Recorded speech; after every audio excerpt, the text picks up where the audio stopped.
Welcome back to Colbert on Golf, heard every week on this fine radio station. Glad you're joining us. We're talking about all the things going on in golf, and right now this week, the number one thing going on in golf is Jordan Spieth as he won the Masters. In a moment, we'll get Jim's thoughts on Tiger and Phil and their performance, but to kind of wrap things up here, Jim, on Jordan Spieth, he signs a 10-year deal with Under Armour, and I know you've had a long relationship with Callaway Golf throughout your career, and once a player gets paired up with the right corporate partner, not only is it lucrative, it's really good for the business and imaging and all those things. What does Under Armour have on its hands in Jordan Spieth? They don't make clubs, but I'm guessing they're going to sell a lot of shoes. Well, yeah, I mean, I think this is their second year in the shoe business, and the clothing business. I mean, they've made huge strides, especially in that cold weather gear and then the warm weather gear, that you wear under a shirt that some of them cool you down, some of them heat you up, depending on the weather. That guy was a football player at Maryland that started Under Armour from scratch. And I forget, he got two football players. I think Ray Lewis was one of the two guys. And, he gave him a bunch of stock. But, I mean, he's built this company up over about 15, 18 years. They're a huge, huge player. I don't know what they paid Jordan, but it's going to be a lot. It's going to be a lot. It's going to be a lot. My favorite Under Armour story is the guy who started it when he had his Under Armour shirt to keep you warm, as you were describing. He took it to Oregon and showed it to Nike and said, I got something for you, and this stuff really works. And Nike kind of sniveled at it and laughed and said, no thanks. And he went back and started his own deal. He went broke a couple times, but it worked. And he's made a pile on something Nike turned their nose up at. Speaking of Nike, Tiger Woods, obviously a long affiliation with that company. Man, that was I've not been the biggest Tiger fan throughout my life. His demeanor a lot of times on the golf course is not something I really like all that much. I cannot deny how great of a player he is. I found myself rooting for him a little bit more this week than I have in a long, long time, and I'm not really sure why. What'd you think of his performance? And there was drama. There's always drama around Tiger when he's playing golf, no doubt. No doubt. I mean, he's still the main show. And, if I had to, I never made one friendly bet. I wasn't in any pool on anything on the Masters, and usually I do a little something. And I just thought it was going to be so competitive that I thought it'd be really hard to figure out. But Tiger, if I had to, I would have bet he missed the cut.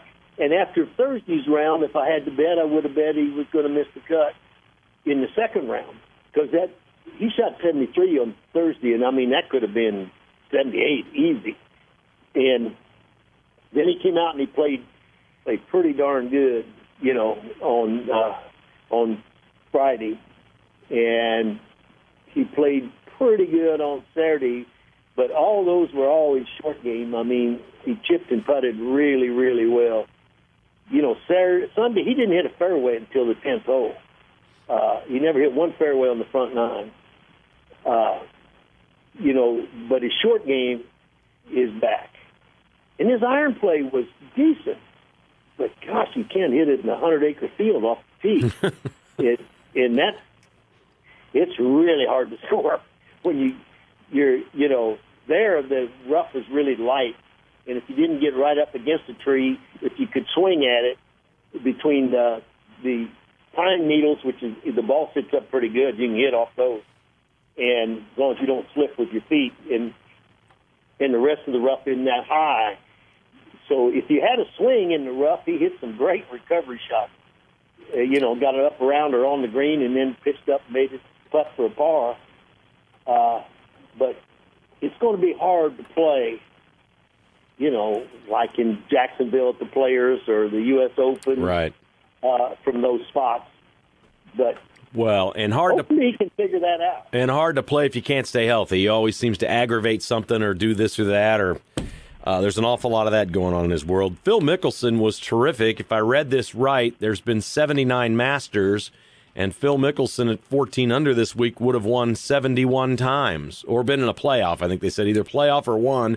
There's only 8 years that score wouldn't have been good enough to win. I mean, he truly played well enough to win the Masters. It was just Jordan Spieth's year. What'd you think of Phil's game? I thought he played really well, and I think the change in his game was he made all those 4 and 5 footers, and he's still a factor when he does that. If you watch him play this year, he's had a lot of really good rounds, and he's had a lot of places in the round where he's made a bunch of birdies and eagles, but he'd start missing some short putts and then hit an errant shot and not get up and down. But you could see, if you really look, that he's played a lot of good rounds without having a great tournament. Well, here he had a really good tournament, and, like you say, it almost bordered on a great tournament, except one other guy beat him. But I think it sets well for him now for the rest of the year. I don't think he's going to pack it in because he didn't win the Masters. He needs to win the Open to compete the Grand Slam. I think the year looks good for him the rest of the year. I think it looks really good. And I guess you could make an argument that the last 2 days, Rory McIlroy was the best player on the course. He was terrific those last couple rounds, but he got off to a slow start in this Masters. He's always had the trouble of one bad round at Augusta, or in this case, kind of a Thursday and Friday slow start. What's it going to take for Rory to win this thing someday? He's got to put it together 4 days in a row, doesn't he? Yeah, and, he's certainly capable of doing that. The problem with him is, what do you think he'd have shot if Jordan had putted his ball? He shot 66 the last round. And, every time I looked up, he was missing an 8 or 10 footer for a birdie or an eagle. He really did play some golf after that first day. On the second 9 on Friday till the end of the tournament, what did he shoot? He must have been 15 under just on those. Yeah, because he was 3 over at the turn, I think, on Friday. Right. So that's pretty amazing.